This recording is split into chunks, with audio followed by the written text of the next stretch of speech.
열왕기상 12장 1절에서 5절 그리고 12절부터 15절의 말씀 함께 보겠습니다. 르호보암이 세겜으로 갔으니 이는 온 이스라엘이 그를 왕으로 삼고자 하여 세겜에 이르렀음이더라. 느밧의 아들 여로보암이 전에 솔로몬의 왕의 얼굴을 피하여 애굽으로 도망하여 있었더니 이제 그 소문을 듣고 여전히 애굽에 있는 중에 무리가 사람을 보내 그를 불렀더라.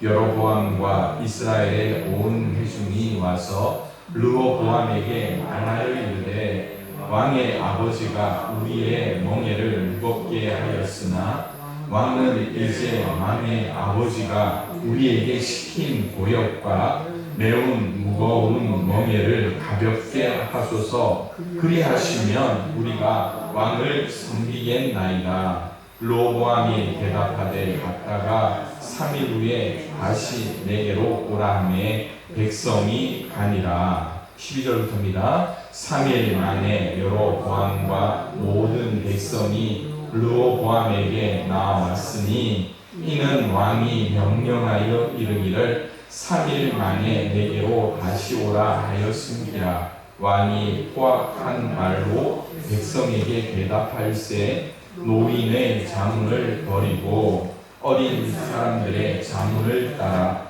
그들에게 말하여 이르되 내 아버지는 너희의 멍에를 무겁게 하였으나 나는 너희의 멍에를 더욱 무겁게 할지라. 내 아버지는 채찍으로 너희를 징계하였으나 나는 전갈 채찍으로 너희를 징치하리라 하니라.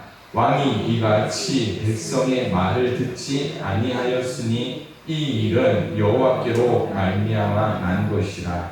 여호와께서 전에 실로 사람 아히야로 느밧의 아들 여로보암에게 하신 말씀을 이루게 하심이더라. 아멘. 할렐루야. 우리 옆에 계신 분들과 인사합시다. 사랑합니다. 축복합니다. 오늘 설교 제목을요. 오늘 설교 제목을 하나님의 길, 바른 길 이렇게 잡아봤습니다. 하나님의 길은 과연 어떤 길이고 또 하나님의 길이 아닌 다른 길은 어떤 길인가를 생각해 볼 때 참 생각이 많았어요. 뭐냐면 이 다윗, 솔로몬 이렇게 한 사람씩 이 시대를 딱 정해서 설교하면 좋은데 이 분열이 시작된 이 시점에서 우리가 과연 한 사람만 이야기할 수 있을까라는 겁니다. 그리고 그 분열의 당대에 있던 그 사람만 이야기할 수 있을까? 그렇지는 못하겠더라고요. 그래서 오늘은 설교를 시작할 때 사무엘에게로 먼저 쭉 올라가서 이야기를 하면서 사무엘, 그 다음 누구를 이야기해야 될까요? 다윗, 그리고 솔로몬, 르호보암, 여로보암까지. 여러분 조금 달려야 할 길이 많은데 우리가 한번 생각해 보기 원합니다. 사무엘이 나이가 많아서 자신의 두 아들을 이스라엘의 사사로 세우게 되죠. 큰 아들은 여호와는 하나님이시다 라는 뜻을 가진 요엘이라는 아들입니다. 둘째는 여호와는 아버지다 라는 뜻을 가진 아비야라는 두 아들이죠. 그런데 여러분들이 잘 알고 계시겠지만 이 사무엘이 자기의 삶을 두고 신앙 고백적인 그 두 아들의 이름을 짓고 얼마나 행복했겠습니까? 그런데 이 노년의 사무엘에게 가장 큰 근심이 뭐였을까요? 두 아들입니다. 두 아들을 사사로 세웠더니 이 두 아들이 사무엘처럼 행하지를 못하게 되는 거예요. 엘리 제사장을 통하여서 이스라엘이 얼마나 영적으로 어두워졌습니까? 겨우 하나님께서 사무엘을 세우심으로 이제 그 이스라엘 가운데 하나님의 빛이 비치게 되었고 또 사무엘을 통하여서 또 어떤 일이 일어납니까? 왕을 세우게 되죠. 어느 왕을 세웁니까? 사울 왕, 이스라엘의 초대 왕을 세우고, 그리고 이 사울이 바로 가지 못하니까 다윗을 세우면서 이 사무엘이 하나님 앞에 얼마나 간절히 기도했겠습니까? 그런데 이 두 아들이 아버지의 뜻 가운데는 좀 못 미치게 됩니다. 왜냐하면 사무엘의 자식들만의 잘못은 아니지만 그들에게 주어지는 뇌물로 인하여서 그들의 눈이 어두워지기 시작합니다. 사사로서의 그 판단이 옳게 판단하지 못하면서 흔들리게 되는 그것을 보게 되는 것입니다. 그래서 여러분, 이 사무엘을 이야기하는 이유가 뭐냐면 사무엘까지가 뭡니까? 하나님의 직접적인 통치가 이루어집니다. 신정 통치가 이루어집니다. 그런데 이 사무엘과 이 두 아들의 이 사사 속에서 그들은 여전히 누구를 요구하고 있습니까? 왕을 요구했다는 것이죠. 왕. 그들이 요구하는 신정 통치에서 왕정 통치로 바뀌는 것은 과연 어떤 길일까요? 어떤 길일까요? 하나님이 원하시는 길일까요? 하나님의 길일까요? 다른 길일까요? 왜냐하면 사사기 마지막에도 그들은 여전히 이야기하는 거예요. 뭐가 옳다는 겁니까? 자기의 소견. 내 뜻이 옳다고 생각하는 거예요. 그럼에도 불구하고 이 사무엘은 여전히 하나님이 답인 줄 알고 있으면서도 그는 하나님의 뜻에 따라 누구를 세웁니까? 사울 왕을 기름 부어서 세웁니다. 그리고 또 누구까지? 다윗까지 세우게 되는 겁니다. 여기서 왕정이 잘못되었을까요? 잘 되었을까요? 여기서는요, 하나님의 뜻이 바로 거기로 넘어가는 과도기적인 방향을 보여주고 있다 하는 것을 조금씩 보여주고 있습니다. 다윗, 솔로몬, 그리고 오늘 말씀 읽었던 르호보암과 여로보암의 그 길이 어떤 모습인가를 생각해 보기 원합니다. 두 번째로 제가 이야기하려 했던 다윗 왕입니다. 다윗 왕은요, 그가 하나님 앞에 합당한, 하나님 마음에 합한 왕이라고 신약 성경에까지 나와서 그를 평가하고 있습니다. 그가 하나님 앞에 어떤 모습으로 왕에 섰기 때문일까를 고민해 보게 되는 거예요. 그는요, 그 첫 단추를 기다린 가운데 깨게 되는 거예요. 첫 번째 기다림이 뭘까요? 10대의 목동의 자리에서 왕으로 기름 부음을 받습니다. 그쯤 되면 이제 내가 왕이다라고 이야기할 수 있을 것 같지만 그는 기다리게 되는 거예요. 그리고요, 사울 왕이 블레셋과의 전쟁에서 죽게 됩니다. 그러면 내가 이 사울 왕의 뒤를 이어서 왕이 되어야 되겠다라고 작정만 했으면 모든 것이 일사천리로 이스라엘의 왕으로 들어서게 될 수도 있습니다. 그런데 문제가 뭘까요? 다윗은 앞에서도 기다렸듯이 뒤에서도 기다리게 됩니다. 뭐 때문에 기다릴까요? 이스라엘의 하나 되는 위해서요. 그것이 누구의 뜻일까요? 하나님의 뜻이었다. 그래서 헤브론에서 유다와 베냐민 두 지파가 있는 그 남유다의 왕으로 먼저 기름을 받고요. 7년이 지난 후에 이제 이 북쪽 10개 지파의 마음을 하나로 합쳐서 통합 이스라엘의 왕으로 세움받게 되는 거예요. 그쯤 되면 하나님께서 이스라엘에게 원하는 것이 무엇이었고 또 다윗이 어떤 마음으로 이스라엘을 통치할 것인가를 깨닫게 되는 것이 이제 다윗 왕 후대의 왕들의 사명이라고 분명히 생각할 수가 있어야 됩니다. 그런데 이 첫 단추를 잘 낀 것 같은 다윗에게 크나큰 실수가 있죠. 무슨 실수였습니까? 밧세바 사건. 그것이 잘 되고 못 되고가 아니라 그 단추를 통해서 두 번째 왕이 태어나요. 누굽니까? 솔로몬이죠. 솔로몬이 그 단추를 이어받아서 잘 끼었느냐 못 끼었느냐. 저는 새벽에 나올 때 불이 꺼진 상태에서 항상 옷을 입고 나와요.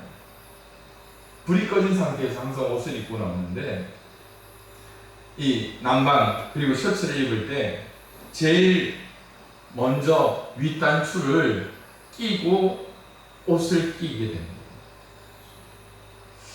여기 양평교에 와서도 한번 급하게 좀 늦잠을 자서 급하게 나오면서 단추를 꼈는데 빠진 단추도 있고 제대로 낀 단추도 있는데 결국 이게 안 맞아서 나중에 혼자 속으로 얼마나 썼는지 막 양말도 주머니에 놓고 왔는데 양말 신을 시간도 없이 막 솔로몬이 그런 격이에요.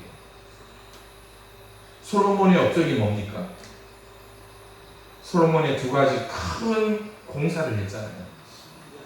예? 교육관 공사, 본당 공사. 이겁니까?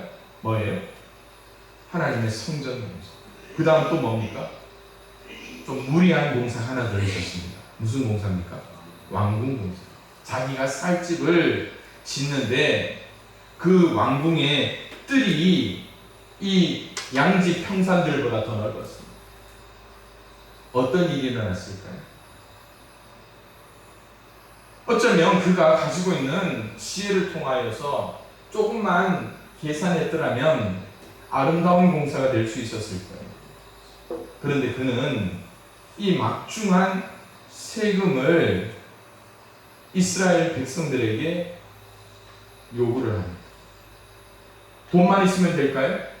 뭐가 있어야 됩니까? 부역이 필요한 거죠. 누구에게 더 이야기합니까? 이스라엘 백성들입니다. 그런데 여기서 제대로 크게 실수를 하게 되죠. 무슨 실수를 합니까?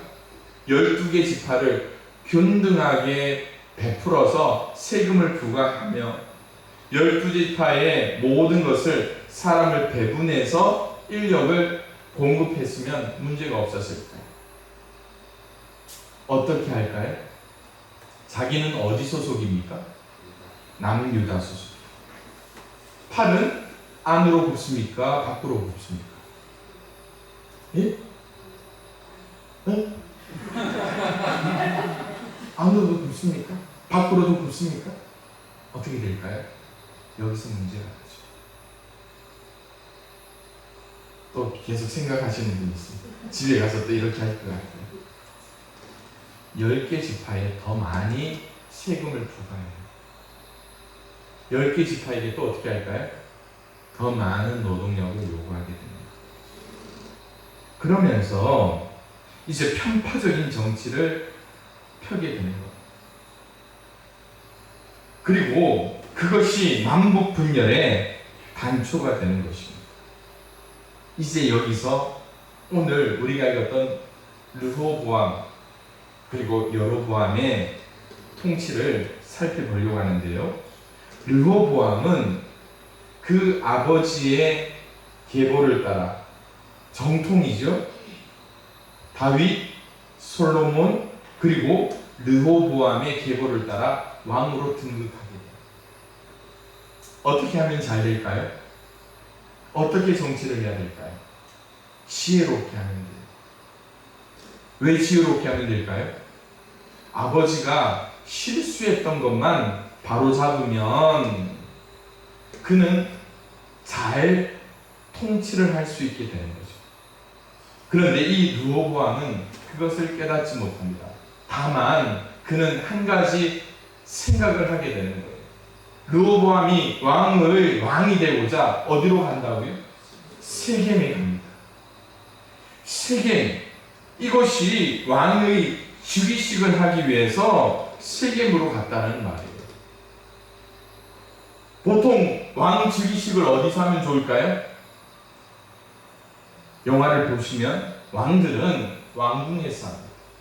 우리나라 대통령은 어디에서 하던가요? 국회의사당에서 하죠. 그게 국민의 자리, 왕의 자리, 이에 선이 있거든요. 그런데 이 르호보암이 세겜에 갔다라는 것은요, 그가 뭔가를 생각하고 있었음이 분명합니다. 세겜이 어떤 곳입니까? 여호수아가 가나안을 정복을 마치고 임종하기 전에 이스라엘 백성을 모아서 연설하였던 곳이 어디입니까? 세겜입니다. 그래서 여호수아가 24장 15절에 너무나 잘 아는 말씀이죠. 너희가 섬길 자를 오늘 택하라. 오직 나와 내 집은 여호와를 섬기겠노라 라고 했던 곳이 어디입니까? 세겜이라는 거예요.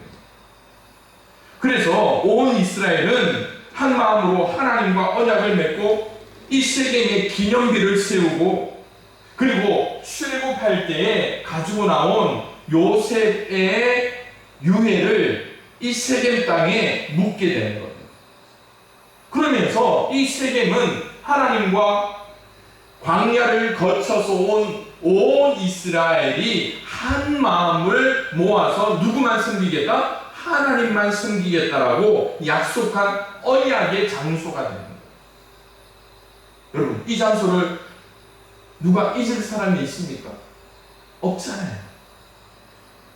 그리고 그들이 이 광야의 길을 기억하고 또 그 너머 애굽에서의 종살이를 기억했기 때문에 그곳이 자기들의 신분이 바뀌며 하나님의 약속의 땅에 들어왔다라는 확인을 그곳에서 했기 때문에 그들은 이곳이 얼마나 중요한 곳이었습니다. 그런데 이 세겜의 신앙적인 의미를 르호보암이 제대로 깨닫지 못했다라는 거예요. 그 세겜이라는 곳 얼마나 의미가 좋습니까? 그런데 이가 이 의미를 깨닫지 못했다는 이유가 뭘까요? 하나됨의 역사를 위해서 그가 행해야 된다면 그는 손해볼 건 손해봐야죠. 그가 져야 할 숫자가 있다면 져야죠.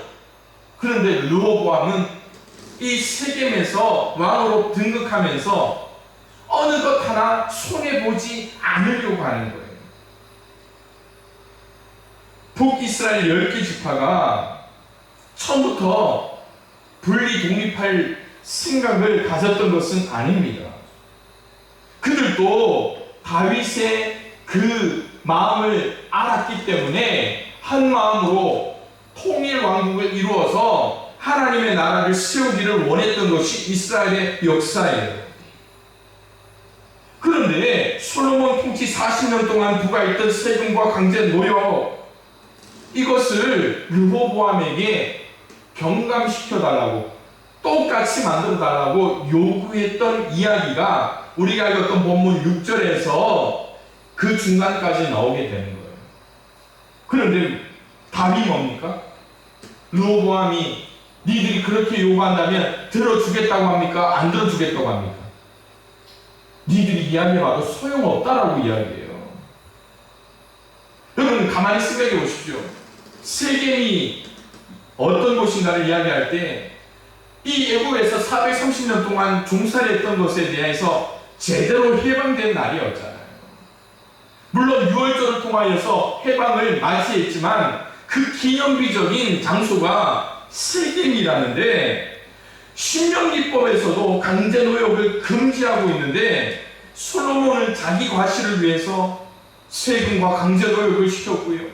그 아들 르호보암은 아버지의 뒤를 이어서 더 강력하게 이들을 억압하려고 하는 거예요. 12장 7절에 이렇게 이야기하잖아요. 북이스라엘 10개 지파가 이렇게 합니다. 왕이 만일 오늘 이 백성을 섬기는 자가 되어, 왕이 르호보암이 우리를 생각해서 조금만 우리를 섬기면서 노역도 세금도 경감시켜주면 뭐라고요? 영원히 왕의 종이 되겠다라고 이스라엘 10개 지파 사람들이 이야기를 하는 거예요. 이게 왕의 덕목이잖아요. 그런데 이 당시 이스라엘이 가지고 있던 국력이 얼마나 셌는지 아십니까? 이스라엘 군대가 18만 군사가 있었어요. 르호보암이 그 18만 군사를 믿고 이 10개 지파의 대표들을 어떻게 합니까? 무시해버리는 거예요. 그리고 그들의 이 르호보암의 친구의 이야기를, 조언을 듣고 어떻게 합니까? 이렇게 이야기합니다. 내 아버지 솔로몬이 너에게 무거운 멍에를 매게 하였으나 이제 나는 너희 멍에를 어떻게 한다고요? 더욱 무겁게 할 것이다. 정신이 있는 소리입니까? 내 아버지 솔로몬은 채찍으로 너희를 징계하였으나 나는 전가의 채찍으로 너희를 징계하리라 라고 이야기하는 거예요. 사랑하는 성도 여러분, 늘 억압받던 자리에 있던 사람들이 이렇게 생각하는 거예요. 일하다가 일해 주구나, 르호보암 앞에서 바른 말 하다가 주구나, 어떻게 한다고요? 싸우겠다라는 결의가 주구나. 아프가니스탄 사건을 통해서 뉴스를 보신 분들 아잖아요. 아프가니스탄 사람들이 어디로 몰려왔던가요? 이 카불 공항으로 몰려와가지고 미군들이, 미국 사람들 그리고 서방 사람들이 비행기를 타고 출국하는데 사람들이 어디 매달립니까? 비행기에 매달리는 거예요. 왜요? 이래 주구나 저래 주구나. 그 마음이 오늘 북이스라엘의 마음이었다는 거예요. 그랬더니 여러분, 이 르호보암의 말 한마디로 어떤 일이 일어납니까? 앞서서는 이 르호보암이 우리의 왕이 되게끔 우리는 당신을 섬기는 종이 되겠다라고 이야기를 하잖아요. 그런데 12장 16절에 와서 이렇게 이야기합니다. 온 이스라엘이 자기들의 말을 왕이 듣지 아니함을 보고 왕에게 대답하여 이르되, 다 함께 읽어볼까요? 시작. 우리가 다윗과 무슨 관계가 있느냐라고 이야기합니다. 이제 분열이 어떻게 시작됐는지 아시겠죠? 우리 인생사도 마찬가지입니다. 뿔뿔이 흩어졌던 사람들이 하나가 되는 게 얼마나 어려운 일입니까? 그렇죠? 그런데 이 하나로 된 게 불과 몇 년 만에 이 철없는 르호보암의 말 한마디로 분열되게 됩니다. 이런저런 때에 하나님께서 이미 누구를 준비하셨을까요? 북이스라엘 10개 지파를 대표할 여로보암이라는 사람을 준비합니다. 그리고 그에게 북이스라엘 10개 지파를 떼어 맡기며 하나님이 뭐라고 이야기하시는지 아십니까? 내가 명령한 모든 일에 순종하고 내 길로 행하며 내 눈에 합당한 일을 하며 내 종 다윗의 행함같이 내 율례와 명령을 지키면 내가 너와 함께 있어 내가 다윗을 위하여 세운 것 같이 너를 위하여 견고한 집을 세우고 이스라엘을 내게 주리라. 누구에게 한 말입니까?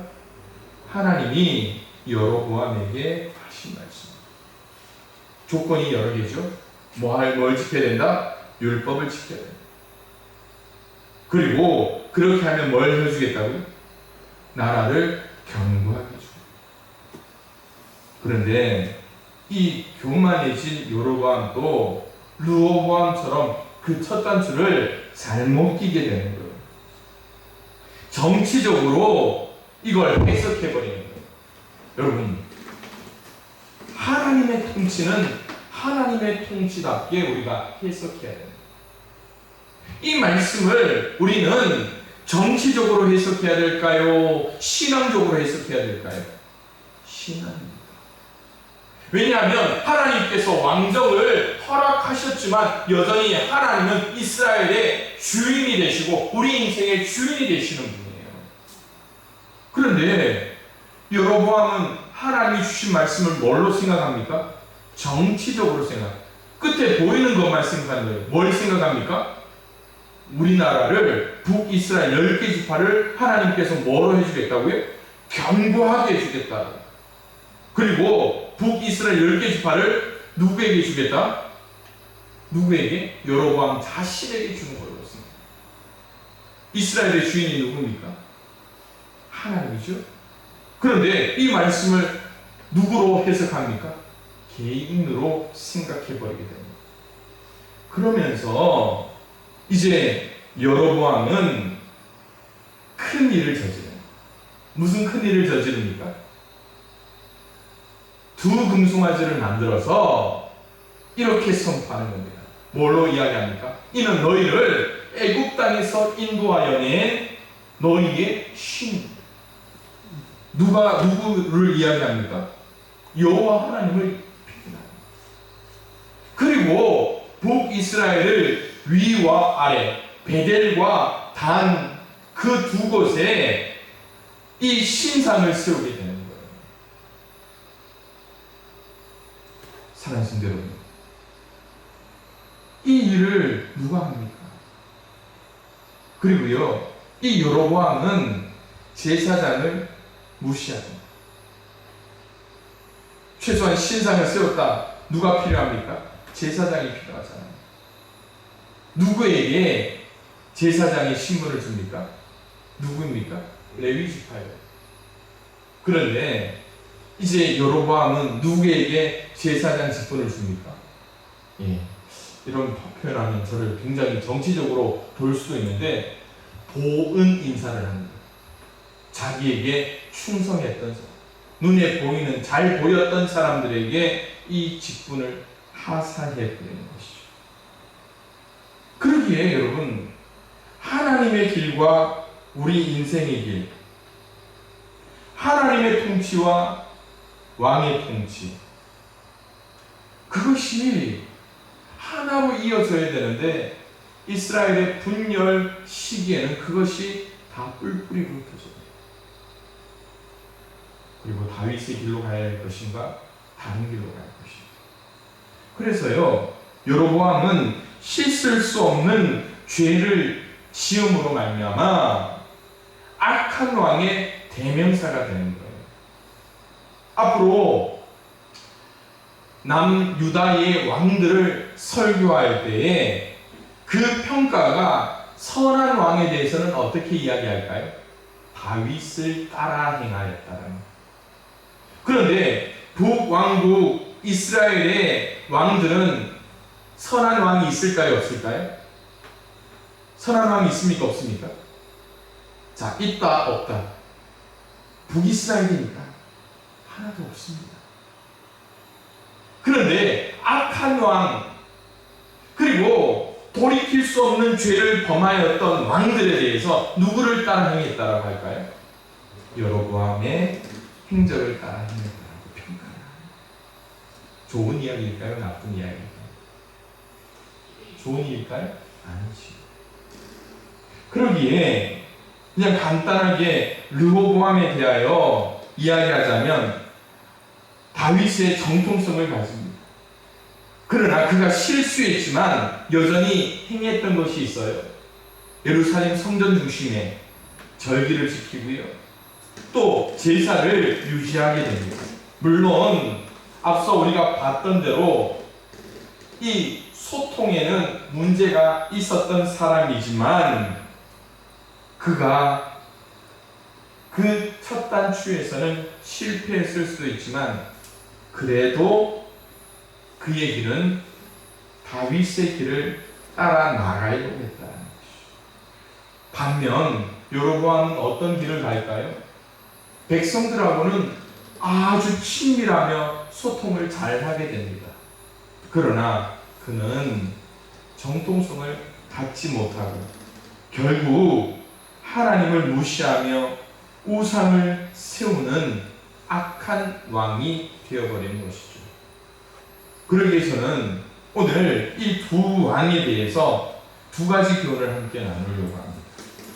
그 첫 번째는요, 르호보암의 통치를 통하여서 하나님의 뜻이 먼저 세워지는 순종의 삶을 살 수 있는 저와 여러분들이 되었으면 좋겠습니다. 여러분, 이 르호보암의 순종이 무엇이었는가 하면 앞서 제가 말씀드린 바대로 이 르호보암이 북이스라엘을 향해서 더 강하게 통치하겠다라고 이야기할 때에 북이스라엘 백성들이 어떻게 해요? 여기서 죽으나 저기서 죽으나 그런 표현을 썼잖아요. 그때 이 르호보암은 그 북이스라엘을 어떻게 하려고 했을까요? 군대를 통하여서 쓸어버리고자 하시죠. 그런데 하나님이 뭐라고 이야기합니까? 여호와의 말씀이 너희는 올라가지 말라. 너희 형제 이스라엘 자손과 싸우지 말라. 이 말을 듣게 됩니다.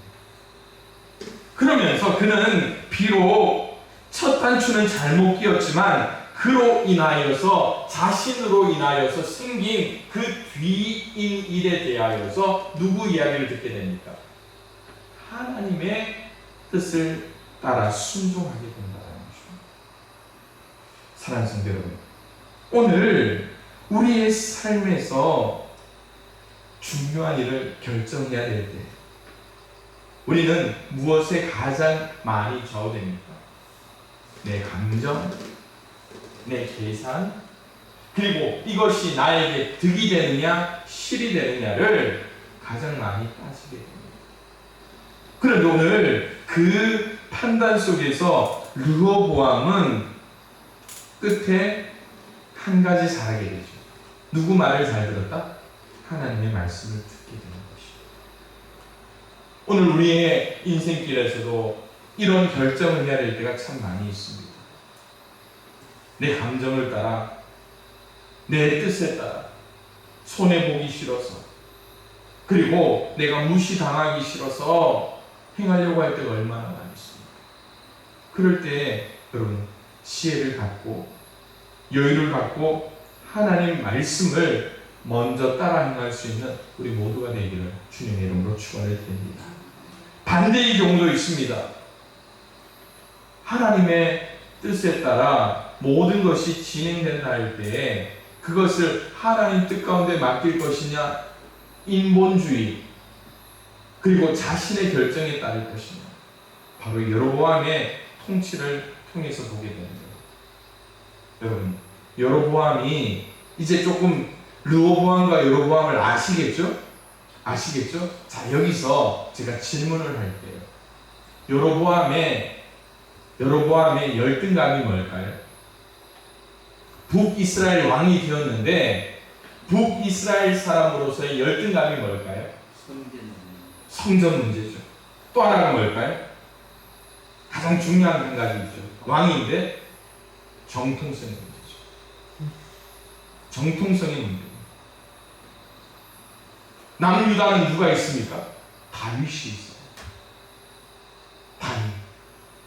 남유다에는 뭐가 있습니까? 예루살렘 성전이 있어요. 여러분, 솔로몬의 왕궁을 빼고 그래도 이스라엘의 심장이 어디입니까? 중심이 어디입니까? 예루살렘이잖아요. 그렇다면 이제 여로보암의 그 왕된 마음에서 어떻게 하나님의 뜻을 알 것인가를 우리는 기억해야 된다는 거예요. 앞서 우리가 읽었던 말씀인데요. 결국 여로보암의 가장 큰 다른 길이 뭐였습니까? 하나님의 자리에 무엇을 둔다는 거예요? 금송아지를. 그리고 이 금송아지를 통해서 했던 말이 있잖아요. 언제 이야기입니까 이게? 출애굽기 시내산 아래에서 이스라엘 백성들이 저질렀던 범죄를 여로보암이 이스라엘 백성들과 다시금 짓게 되는 거예요. 참 감사한 일이 한 가지 있습니다. 쉰의 산에서 일했다면 그날 죽은 사람이 수천 명이었잖아요. 왜 그날 그 자리에서 죽은 사람이 수천 명입니까? 누가 했기 때문에? 하나님이 신정으로 하나님께서 그 자리에 치셨잖아요. 그런데 이들 가운데 하나 점차 멀어지는 게 있죠. 뭐가 사라집니까? 하나님의 그 영향력이 점점 희박해집니다. 정통이 아닌 반역의 신앙이 그 속에 선포되어져 버립니다. 레위 제사장이 아니라 오늘 우리 말로 표현하면 사이비 교주 제사장이 금송아지 앞에서 제사를 지키고 하나님이 정한 그 율법을 따라 절기를 지키는 게 아니라 그들이 정한 절기에 예배를 지내는 것이 그들의 모습이 되었다는 거예요. 그럴 때 하나님이 무엇을 기뻐하실까요? 오늘 우리의 모습을 하나님 앞에 한번 드려보십시오. 여러분, 우리의 삶에서는 하나님이 통치하십니까? 아니면 내가 통치하고 있습니까? 내 속에 말씀이 자리 잡고 있습니까? 아니면 내 속에 금송아지가 자리 잡고 있습니까? 하나님의 뜻 가운데 예배하고 있습니까? 아니면 내 편의에 따라 지금 나와 있지 않고 있나? 어쩌면 가장 큰 문제는 비교가 되어버린 것이죠. 어쩌면 여로보암이 르호보암과 달랐던 것은 한 가지입니다.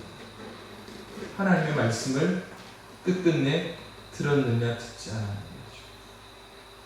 사랑하는 성도 여러분, 오늘 하나님께서는 이 이스라엘의 역사를 통하여서 하나님이 중심 되어시기를 우리에게 말씀합니다.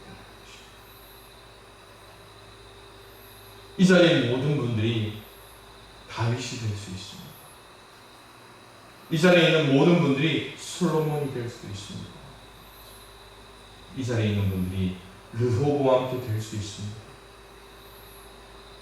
반면 끝끝내 그의 길을 갔던 여로보암도 될 수 있잖아요. 그러기에 우리 모두가 결단할 때에 하나님, 우리에게 하나님의 길을 알게 해주셨사오니 하나님의 길, 하나님의 말씀의 길을 따라 나아갈 수 있는 우리 모두가 될 수 있게 허락해달라고 우리 말씀을 생각하며 함께 결단하며 기도하며 나아가겠습니다.